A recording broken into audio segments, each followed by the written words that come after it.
Hello everyone, welcome to the channel. अब हम लोग देखेंगे निधि पटेल की काफ़ी।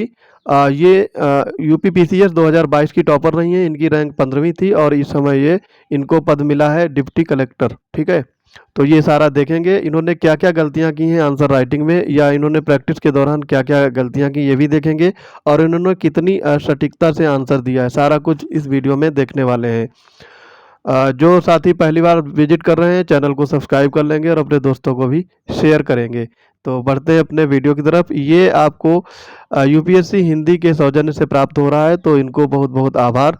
पहला क्वेश्चन इसमें हम लोग देखेंगे, राज्य के नीति निर्देशक तत्व प्रवर्तनीय न होते हुए भी देश के शासन में मूलभूत हैं। चर्चा कीजिए। ये 8 नंबर का क्वेश्चन है। अब देखते हैं इन्होंने निधि ने इसमें कैसे लिखा है। भारतीय संविधान के अनुच्छेद 4 में अनुच्छेद 36 से 51 तक की नीति निर्देशक तत्वों का विस्तृत वर्णन है। नीति निर्देशक तत्वों को लागू करने की संबंधी कोई भी अपील न्यायपालिका में नहीं की जा सकती है। ये तो प्राइमरी चीज इन्होंने लिखी है, अर्थात ये प्रवर्तनीय नहीं है, परंतु राज्य द्वारा नीति निर्माण में इनके संदर्भों को दृष्टगति रखना भी अनिवार्य होता है। ये अनुच्छेद 37 में है।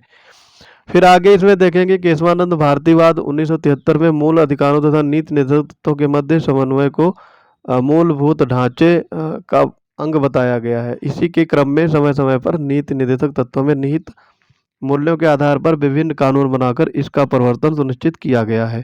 अब देखो, यहाँ पे आपको बेसिक जानकारी होनी चाहिए, वही आप लिखेंगे तो भी आपको मार्क्स मिल सकते हैं।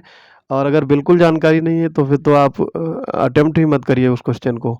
श्रम संहिता के अनुसार अनुच्छेद 39 घ, अनुच्छेद 43, ये सारे अनुच्छेद इन्होंने लिखे हैं। खाद्य सुरक्षा अधिनियम 47 अनुच्छेद है। पर्यावरण अधिनियम अनुच्छेद 48 का में नीति विदेश नीति का अनुच्छेद, ये अनुच्छेद 51 में वर्णन है। और पशुपालन डिजिटलीकरण विकास प्रौद्योगिकी तकनीकी अनुसंधान, ये आपका अनुच्छेद 48 में है। वर्तमान में समान नागरिक संहिता कानून लागू करने की चर्चा हो रही है, अनुच्छेद 44 में है। तो इन्होंने देखो भटकाव लिया है क्वेश्चन से। क्वेश्चन क्या पूछा गया था, इन्होंने अनुच्छेद के बारे में सारे वर्णन कर दिए। ठीक है, तो यहाँ पे फीडबैक भी इनको उसी तरीके से दिया गया है कि अन्य महत्वपूर्ण उपयोगी पॉइंट मॉडल आंसर से देखें।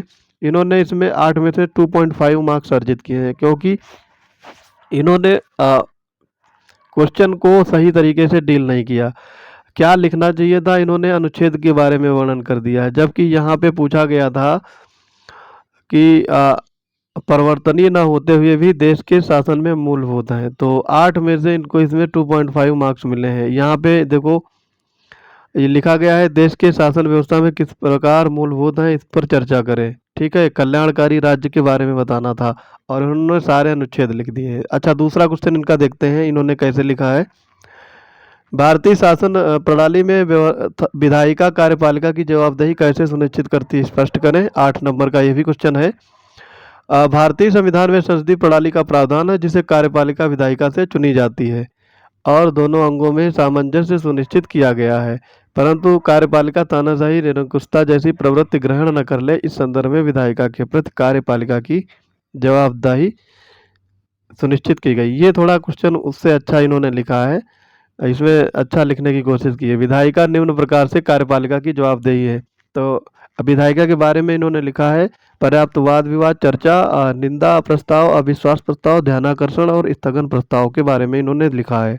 ठीक है, और फीडबैक में इनको बताया गया है कि इसमें प्रश्नकाल और शून्यकाल भी शामिल करें। ठीक है, फिर आगे इन्होंने लिखा है,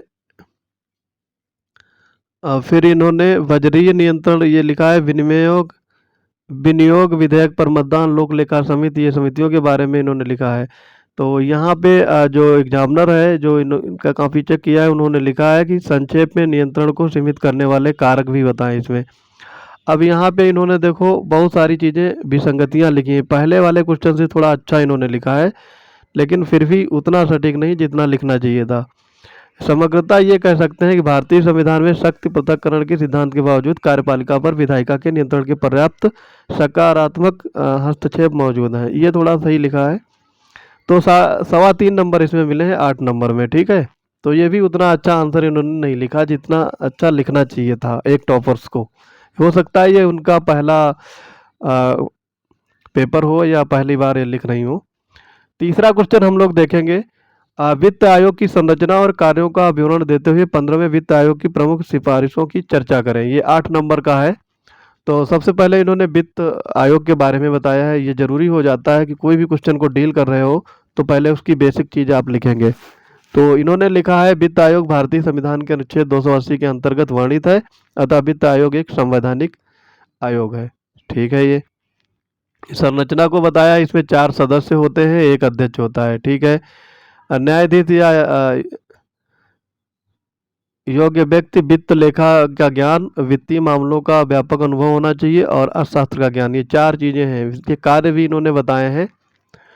केंद्र और राज्यों के मध्य राजस्व वितरण के मानदंड व नियम बनाना और राज्यों को अनुदान हेतु सिफारिश करना और स्थानीय सुशासन के सुदृढ़ीकरण हेतु राज्यों के संदर्भ में सुझाव प्रदान करना।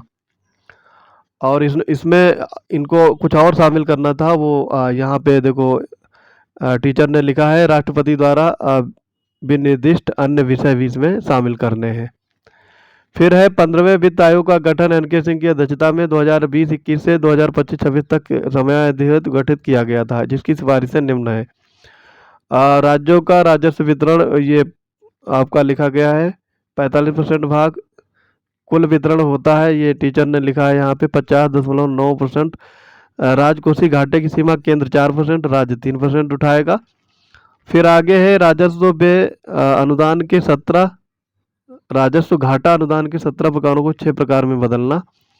ये पॉइंट इन्होंने सटीक लिखे हैं। कुछ राज्यों को स्थानीय शासन की नीति संवर्धन के उपाय बताना। 8% स्वास्थ्य पर खर्च, ये भी इसमें सिफारिश की गई है। और ये देखो सारा चीज़, तो इनको इसमें 4.25 नंबर मिले हैं 8 में से। तो ये भी ठीक ठाक है, एवरेज नंबर है, काफ़ी अच्छा नंबर नहीं कहा जा सकता। ठीक है। तो इन्होंने लिखने की कोशिश की है। फिर देखो यहाँ पे ये आपका दिया है चार्ट, इसमें आप देख सकते हो, ये फैक्ट डेटा याद कर सकते हो। जनसांख्यिकी प्रदर्शन 12.5%, आय का अंतर 45%, और वन एवं प्रौद्योगिकी या पारिस्थितिकी ये आपका 10%। राजकोषीय घाटा जो प्रयास 2.5% करने का है, जनसंख्या 15% और क्षेत्रफल 15%। ये सारी चीज़ें इसमें दी गई हैं।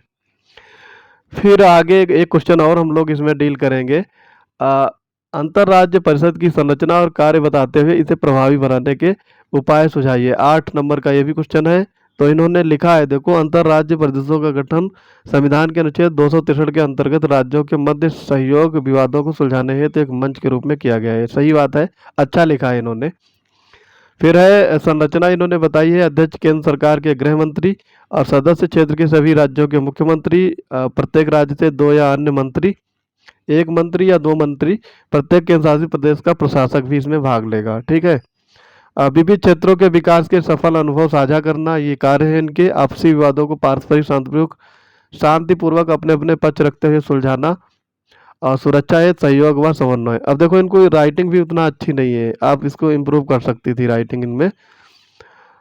फिर ये प्रभावी बनाने के उपाय इन्होंने बताए, नियमित बैठक होनी चाहिए, आंतरिक लोकतंत्र का विकास, स्थायी सचिवालय का गठन होना चाहिए, और निर्णय बाध्यकारी हो, सरकारी आयोग की सिफारिश है। तो देखो इन्होंने जो फैक्ट है डेटा को कम यहाँ पे अपने आंसर की में लिखा है, इसी वजह से इनको जो मोटा मोटी बातें हैं वो लिख दी हैं। तो इसलिए इनको देखो फिर से इसमें 8 में से 3.25 नंबर ही मिल पाते हैं। एक क्वेश्चन हम लोग इसमें और लेंगे, देखते हैं इसमें इनका क्या प्रदर्शन। ये थोड़ा प्रयास इन्होंने टीचर ने लिखा है, सराहनीय प्रयास रहा है। ठीक है, थोड़ा लिखने की अच्छा कोशिश की है। ये इनका जीएस का कॉपी है, ये आप देख सकते हो। इसमें क्वेश्चन इनका हम लेते हैं कोई अच्छा क्वेश्चन जो इन्होंने अच्छे से लिखा हो। चलो ये वाला लेते हैं। ग्राम न्यायालय की विशेषताएं बताते हुए इनके प्रभावी क्रियान्वयन के समय समक्ष चुनौतियों को उद्घाटित कीजिए, यानी इसमें हाईलाइट करना है। तो ग्राम न्यायालय के वैकल्पिक न्यायालयिक तंत्र है जिसका गठन ग्राम न्यायालय अधिनियम 2008 के तहत किया गया है। सही बात है और अच्छा लिखा है इन्होंने। फिर है ये व्यवस्था राज्य की नीति निर्देशक तत्व के अनुच्छेद 39 का समान न्याय और निःशुल्क विधिक सहायता को उपलब्ध कराने के लिए संगत है। ठीक है, ये भी सही लिखा है, अच्छी बात है, सटीक लिख रही हैं।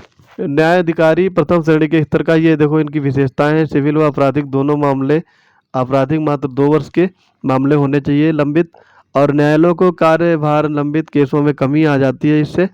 और समय व लागत प्रभावी मोबाइल कोर्ट के इससे लाभ होता है। सिविल मामले अपनी समझौते से हल होते हैं, आपसी समझौतों से हल होते हैं, ठीक है। तो ये इन्होंने लिखा है। फिर देखो अब इनको क्रियान्वयन में चुनौती क्या क्या आती हैं। पर्याप्त वित्त आवंटन का अभाव होता है। कार्यपालिका हेतु मानव संसाधनों की कमी, केंद्र पर निर्भरता, आंतरिक और केंद्र राज्य का समन्वय और एकीकृत रणनीति का अभाव हो जाता है।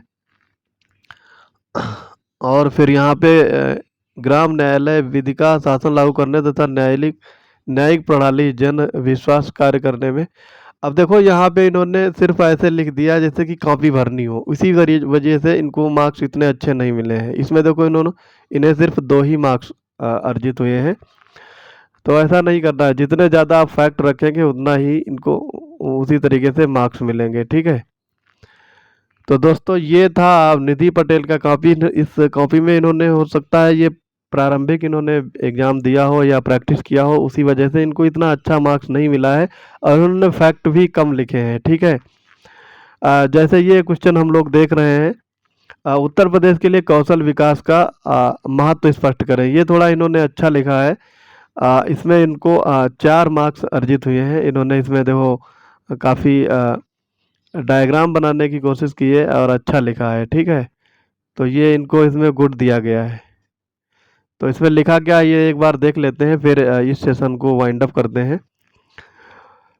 उत्तर प्रदेश के लिए कौशल विकास का महत्व स्पष्ट करें। उत्तर प्रदेश लगभग 20 करोड़ की आबादी वाला देश का सर्वाधिक जनसंख्या का प्रदेश है। हाल ही की नीति आयोग द्वारा प्रकाशित बहुआयामी गरीबी सूचकांक में उत्तर प्रदेश 37.7% गरीबी रेखा से नीचे जनसंख्या वाला दूसरा प्रदेश है, ठीक है।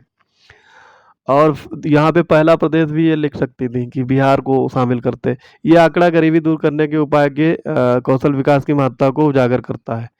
फिर उन्होंने लिखा है आर्थिक और सामाजिक विकास इसी से सुनिश्चित किया जा सकता है। ये देखो यहाँ पे चार्ट बनाया है। कौशल विकास सरकार द्वारा कौशल हेतु वित्त पोषण, आर्थिक विकास, आय असमानता, अधिक उत्पादकता, पर्याप्त रोजगार व अवसर व आय, ये लिंक किया है इन्होंने। तो इसको सही से बनाना चाहिए था डायग्राम को, तो और अच्छे खासे इनको मार्क्स मिल जाते। फिर साथ ही साथ इन्होंने लिखा है कौशल विकास अप्रत्यक्ष रूप और प्रदेश की युवा आबादी के अपराधीकरण की प्रवृत्ति को कम करता है, निश्चित आय प्राप्ति, मानसिक अवसाद कुष्ठा से भी मुक्त करता है। फिर आगे इन्होंने लिखा है देखो ध्यातव्य है कि उत्तर प्रदेश में $1 ट्रिलियन इकोनॉमी का लक्ष्य घोषित किया गया है। कौशल विकास द्वारा अर्थव्यवस्था के तीनों क्षेत्र की दक्षता, अब यहाँ पे देखो तीनों लिखा है कि 3 लिखना चाहिए था, 3 क्षेत्र की या तीनों क्षेत्रों की सही दक्षता व उत्पादकता में पर्याप्त वृद्धि सुनिश्चित कर लक्ष्य प्राप्त किया जा सकता है। तो यहाँ पे देखो गुड लिखा गया है, 4 मार्क्स मिले हैं। पहली बार इनको 4 मिले हैं 8 में से, तो इम्प्रूव किया है इन्होंने अपने स्किल में। तो दोस्तों ये था निधि पटेल का आंसर कॉपी मेंस राइटिंग का।